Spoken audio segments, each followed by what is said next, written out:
Nos vamos con el escándalo político más reciente del país. El tema Rosverde 502 o el esquema de aportes ilegales en campaña que sigue siendo investigado en el Ecuador. El sistema, como han señalado las publicaciones de La Fuente y Mil Hojas, lo habrían liderado el ex vicepresidente de Ecuador, Jorge Glass, el ex secretario nacional del Agua, Walter Solís, la ex ministra de Transporte, María de los Ángeles Duarte, en colaboración con las ex asesoras presidenciales Pamela Martínez y María Augusta Enríquez.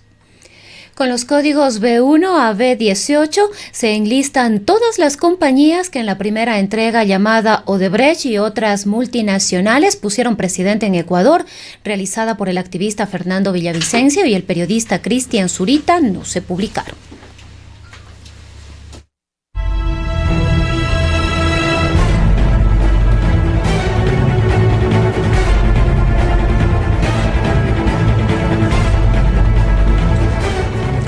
A 7:38 damos la bienvenida al licenciado Arturo Torres, periodista de investigación de gran experiencia, autor del libro El Juego del Camaleón, coautor del libro recientemente lanzado Rehenes, libro relacionado con el secuestro y muerte del equipo de periodistas de diario El Comercio. Es también cofundador de otro importante portal periodístico de investigación en el país, Código Vidrio. Ante todo, vamos a comprobar este contacto. Damos la bienvenida al licenciado Arturo Torres desde la capital de la República. Buenos días. Buenos días, muchas gracias por la invitación. Bien, un placer estar con Arturo Torres. Recientemente él estuvo en la ciudad de Cuenca en un seminario organizado por Fundamedios en el cual se habló del sistema electoral ecuatoriano y de alguna de sus grandes debilidades. Entre ellas, este tema de las contribuciones al financiamiento de las campañas políticas que se alimentan con fondos también del sector privado, fondos que son calificados como voluntarios. La informalidad política en Ecuador, sin embargo, ha recurrido a la coerción y a la corrupción para la obtención de recursos destinados al financiamiento electoral y para el funcionamiento partidario.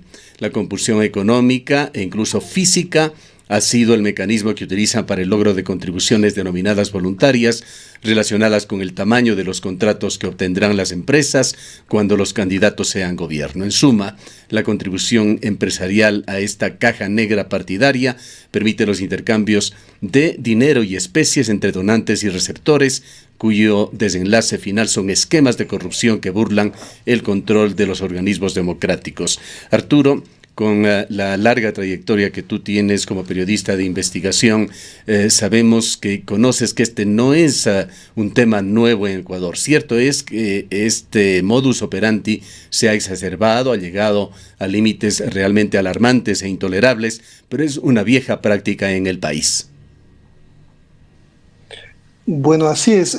Básicamente lo que tenemos es un sistema que se ha enraizado en el país desde hace décadas, amparado básicamente en un control electoral débil, que no tiene las capacidades ni tampoco la voluntad política, hay que decirlo, para investigar lo que ocurre con los gastos de campaña, sobre todo una vez que ya se conocen los resultados, porque hay que tener claro también que el trabajo que realiza el Consejo Electoral de auditoría son generalmente post-mortem.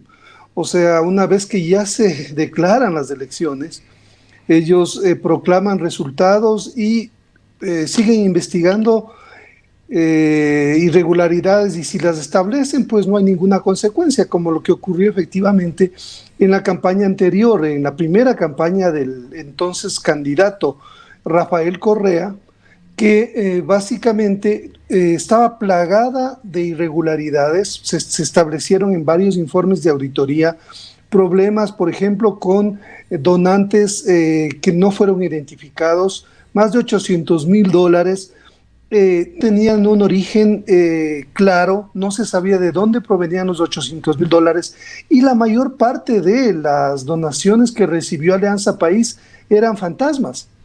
Entonces, básicamente, Tenemos el mismo esquema porque en ese momento el Consejo Electoral, el tribunal pues de esa época, no pudo establecer ninguna sanción para el binomio que en ese momento ganó las elecciones. Entonces vemos que es un tema cíclico en el cual se identifican problemas similares. Ahora este último caso que está en investigación de donantes que no se reportan, ¿no es cierto?, que no aparecen formalmente en los listados del Consejo Electoral. Esto es básicamente un tema que ya, como digo, es repetitivo. Sí. Con Arturo, Alianza País ocurrió ya desde la primera elección, desde la primera campaña. Vamos a culminar este diálogo, a aterrizar justamente analizando a fondo en lo que podamos el tema Arroz Verde, que es lo más reciente, pero quisiera hacer yo una pequeña relación, un recuento histórico en esta última época democrática de Ecuador, de los gobiernos que se han ido sucediendo, por lo menos aquellos que han coincidido ya con tu actividad periodística de investigación, gobiernos de Fabián Alarcón, el gobierno de Lucio Gutiérrez, los gobiernos que se han sucedido en esta etapa democrática. Si podrías comentarnos algo de lo que sucedió en estos gobiernos que son el esquema preliminar que de alguna manera han ido guiando por este tortuoso camino a la democracia ecuatoriana.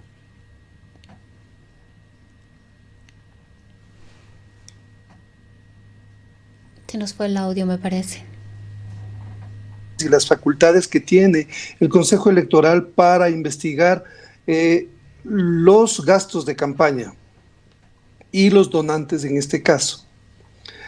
Entonces, bueno, básicamente los antecedentes son históricos.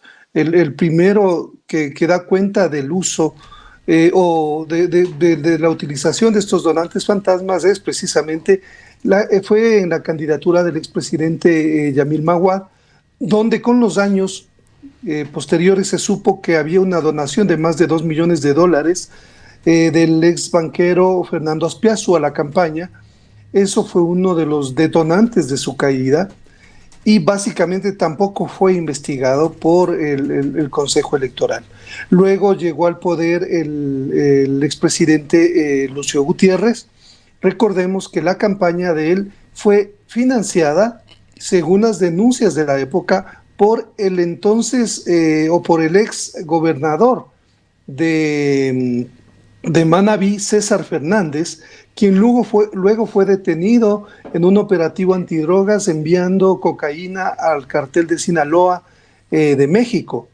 Él básicamente luego confirmó que había hecho donaciones durante la campaña a través de la compra de afiches y de material electoral para esa campaña electoral.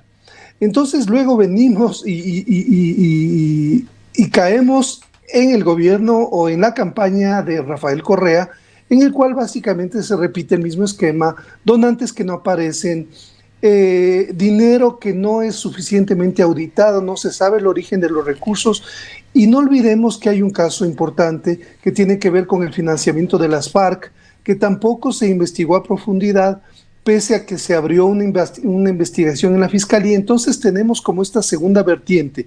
Las investigaciones no se complementan ni se siguen a nivel de los órganos de control, además del Consejo Electoral, que como digo, tiene unas limitaciones impresionantes para controlar. Parece un esquema armado para beneficiar a los que más dinero tienen y más quieren ocultar. Arturo, muy buenos días.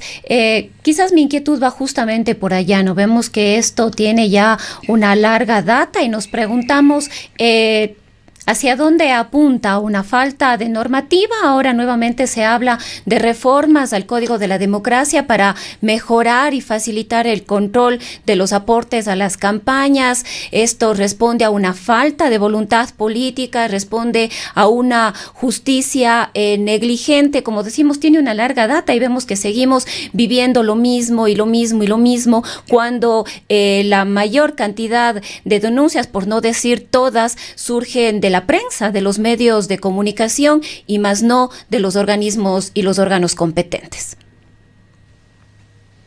Así es, son un sinnúmero de elementos que que deben ser revisados, empezando por, obviamente, la legislación que tiene que ser cambiada, porque básicamente está hecha para que las campañas sean ganadas por quienes más recursos tienen y más capacidad tienen de logística a nivel nacional, porque ellos conocen que no pueden ser controlados efectivamente por el Consejo Electoral.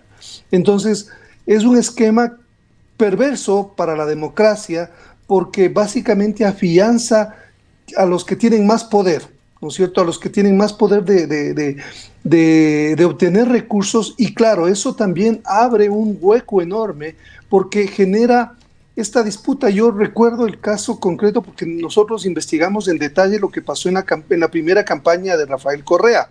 Él llega a la segunda vuelta enfrentando a Noboa y necesita recursos para enfrentar esa maquinaria. Entonces empieza a recibir donaciones de todo tipo y de todo destino. Entre esas donaciones se presume, como decía hace un momento, lo de FARC, lo de Odebrecht, ahora que está saliendo con esta última denuncia periodística, pero los donantes son,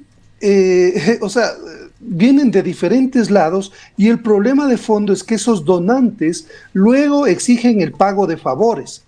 Y esto efectivamente se ha visto en todos estos casos, como por ejemplo las FARC luego fueron beneficiadas por un sinnúmero de decisiones que les permitieron reposicionarse en la frontera y en ciertos sectores del país para poder seguir aliados con el narcotráfico, financiando sus actividades subversivas en Colombia. Entonces, las consecuencias de estas omisiones, de estos problemas estructurales en el control de los gastos de campaña, se ven luego reflejadas en las decisiones o en las omisiones que toman los mandatarios. Otro tema que, a propósito de la pregunta, me parece que es importante que más allá de la ley, porque nuestros estados son demasiado declarativos, ¿no? O sea, estamos llenos de legislaciones, pero al final no se aplican. Entonces, ese es el problema. La legislación puede ser muy buena, pero si no hay organismos ni autoridades dispuestas a acatar la ley, no vamos a llegar a ningún sitio, a ningún puerto que pueda permitirnos realmente tener un control eficaz del gasto electoral en las campañas presidenciales. Arturo, no nos toca a nosotros como medios de comunicación o periodistas tipificar estos delitos, esto lo hace la justicia, pero la dimensión de lo ocurrido en la última década, que incluye este tema de arroz verde 502, sugiere que aquellos esquemas de tráfico de influencias de los gobiernos anteriores o de este esquema se pasó a un esquema mucho más sofisticado, que sugiere un esquema de delincuencia organizada. Sí, claro, es un poco el mismo esquema que seguía Odebrecht, ¿no?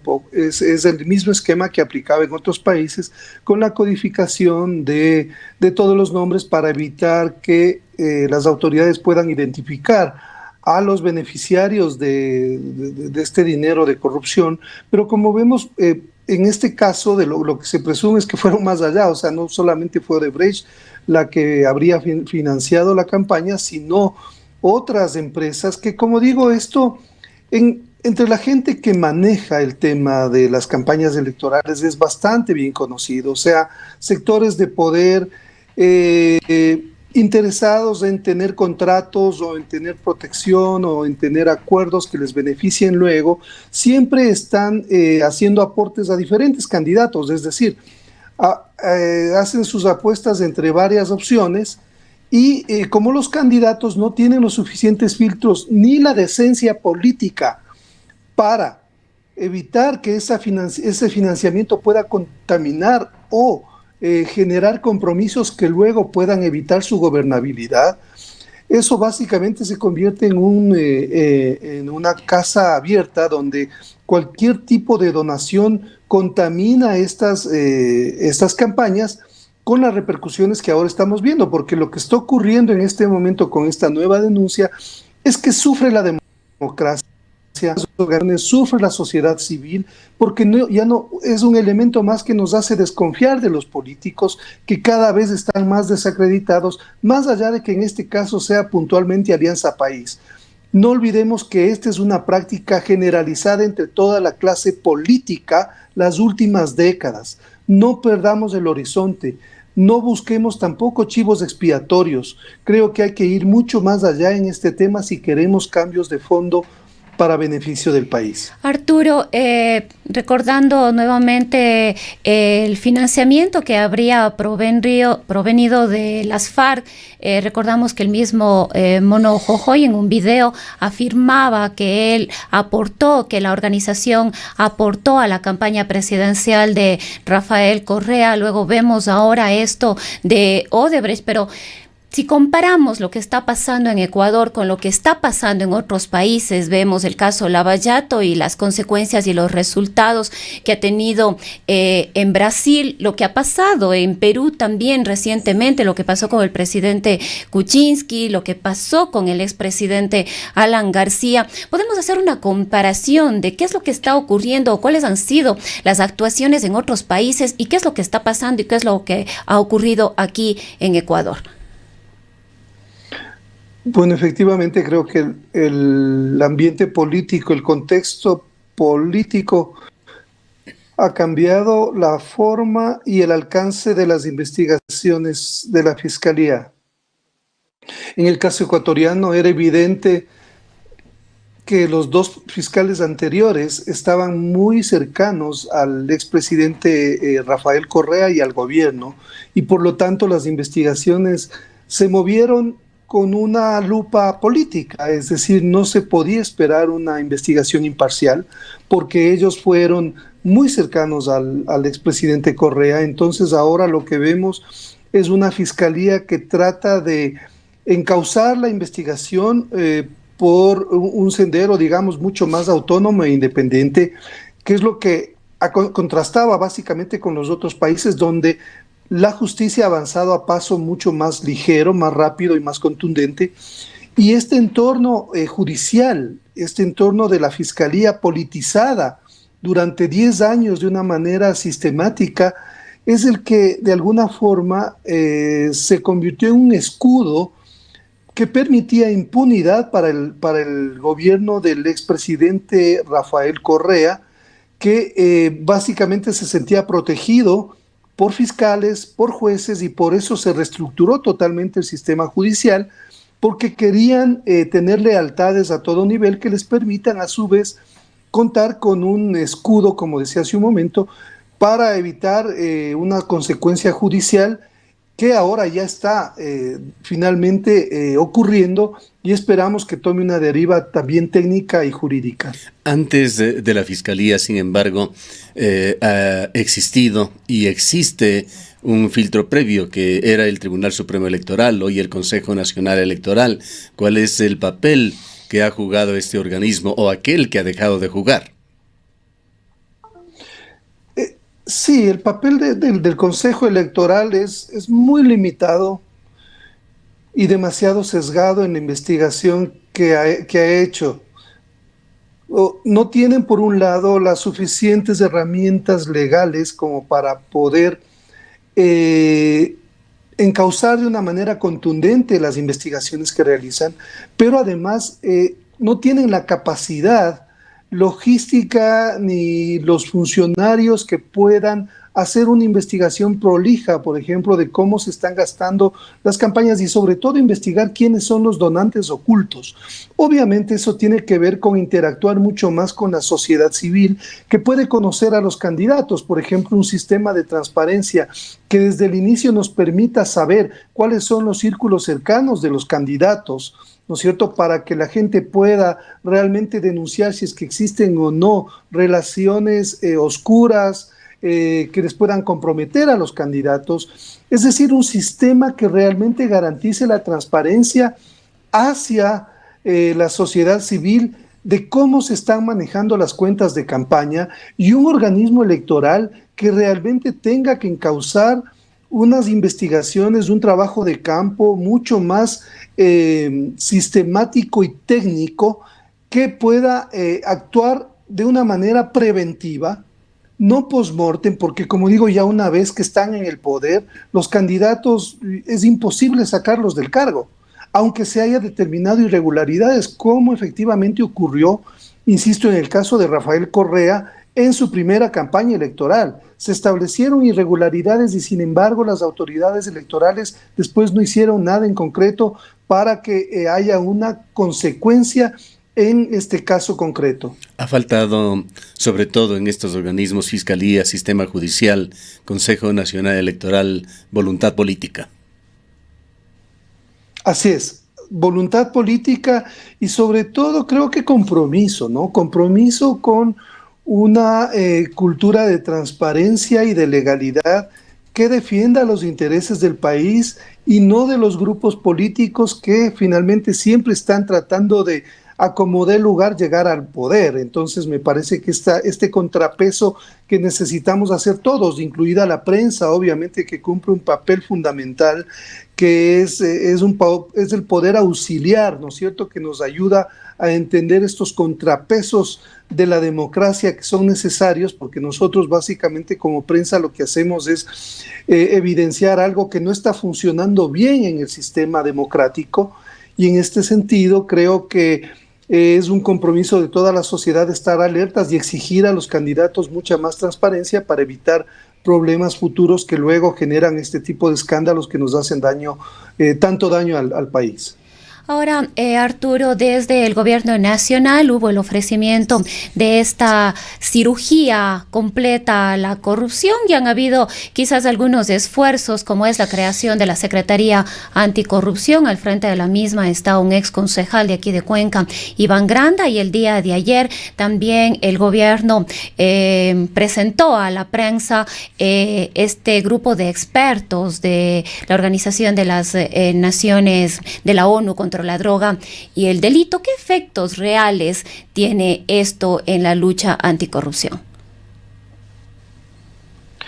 Bueno, lastimosamente el trabajo de las comisiones es un trabajo que de alguna forma evidencia la debilidad institucional, ¿no?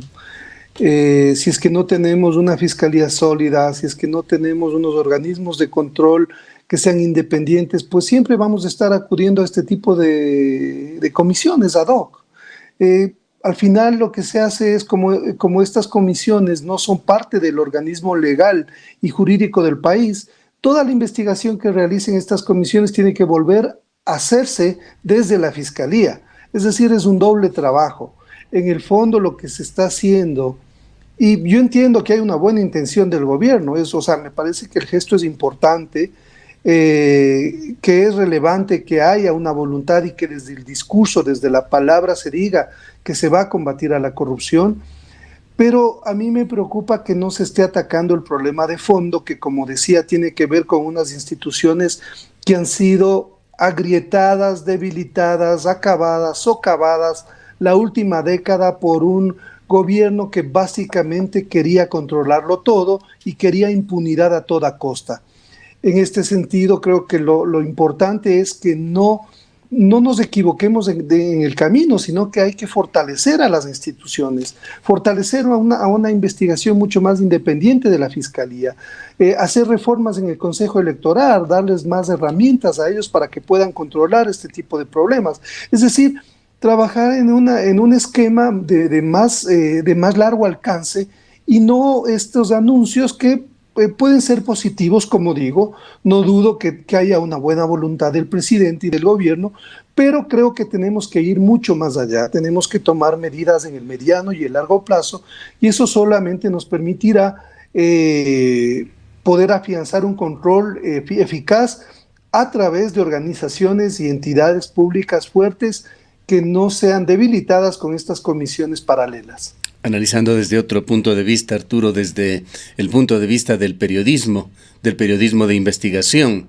qué tan difícil, qué tan complejo es hacer periodismo de investigación en Ecuador. Tú tienes una larga trayectoria con Diario El Comercio, autor de importantes libros, El Juego del Camaleón, este último libro, Rehenes, sobre los periodistas de Diario El Comercio, Código Vidrio, otro portal en el cual se han publicado importantes reportajes de investigación. ¿Qué tan difícil es para gente como ustedes, como Fernando Villavicencio, Cristian Zurita, cumplir con esta labor?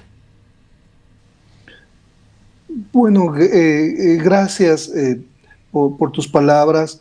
La verdad es que quienes estamos en esta profesión sentimos que estamos cumpliendo una labor social también, porque necesitamos entender el compromiso que uno tiene como periodista para que las cosas cambien y mejoren en beneficio de la comunidad.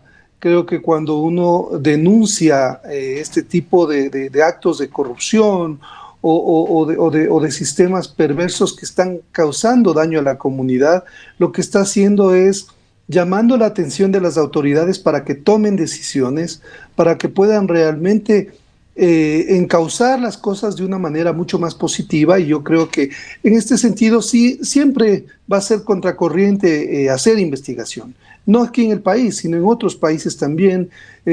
Vemos casos extremos donde en México investigar cuesta la vida. Nosotros, menos mal, acá no estamos en un entorno tan complicado. Yo creo que el periodismo en general, y yo me saco el sombrero ante todos los colegas que desde cada una de sus trincheras realizan una labor loable, desprendida, porque saben que con su pequeño grano de arena pueden contribuir a un mejor país. Entonces, el periodismo de investigación, como todo el periodismo, tiene sus aportes.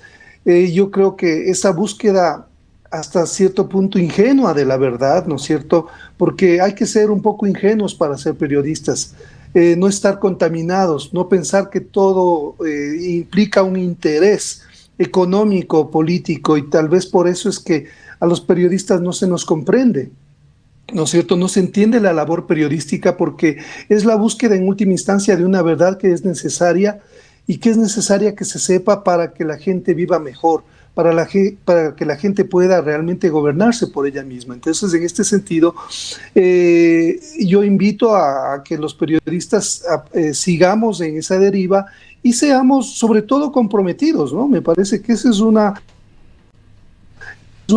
ser comprometido con la gente que no tiene como las posibilidades de exigir por sus propios medios que las cosas que mejoren la situación de vida y en general de muchas cosas que están enfrentando. Para finalizar, Arturo, este caso del arroz verde 502, por sus dimensiones, por sus connotaciones en tan altas esferas del gobierno, ¿qué lecciones debería dejar para el Ecuador?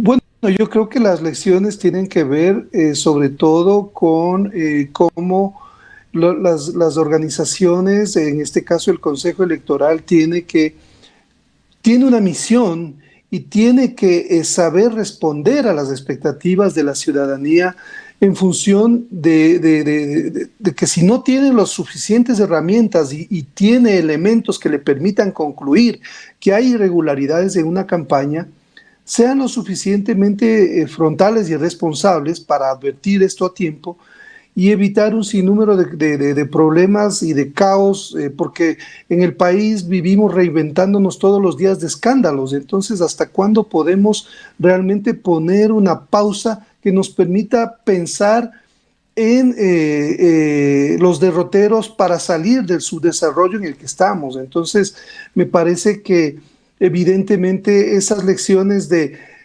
las alertas ya se han dado desde hace algunos años, periodísticamente las alertas desde diferentes medios de comunicación y periodistas se han hecho. Sin embargo, las autoridades no han escuchado esas alertas, no han hecho nada, o básicamente se han hecho los ciegos porque saben que eso les beneficia al final, que es un sistema en el que juegan con esas mismas cartas y necesitan como tener ese esquema. Entonces, yo no sé, también tiene que ver con eso, ¿no? O sea, los políticos que no les interesa porque saben que al final tienen que recurrir a la misma práctica de estos donantes fantasmas para ganar una elección. Entonces, el fin justifica los medios. O sea, creo que la sociedad civil debe empoderarse y las autoridades deben responder de una manera responsable a la ley que de alguna forma es la que marca todo este sendero en democracia. Bien, muchas gracias por habernos atendido. Muchas gracias a ustedes, muy amables. Declaraciones de Arturo Torres, él es periodista, quien obtuvo una maestría en el City University of London. Trabaja en medios de comunicación desde el año 1993. Ha realizado intensos trabajos de investigación periodística en Diario El Universo, Tiempos del Mundo, Diario El Comercio. Ha escrito varios libros, entre ellos El Juego del Camaleón, que fue publicado en el año 2009. Varias editoriales se negaron a publicarla, pues contenía información detallada sobre las FARC y sus relaciones con Ecuador. Arturo Torres es ganador de varios premios periodísticos y uno de sus temas de investigación es justamente el flujo de dinero de sectores particulares, de estas donaciones calificadas como voluntarias en las campañas políticas en el Ecuador.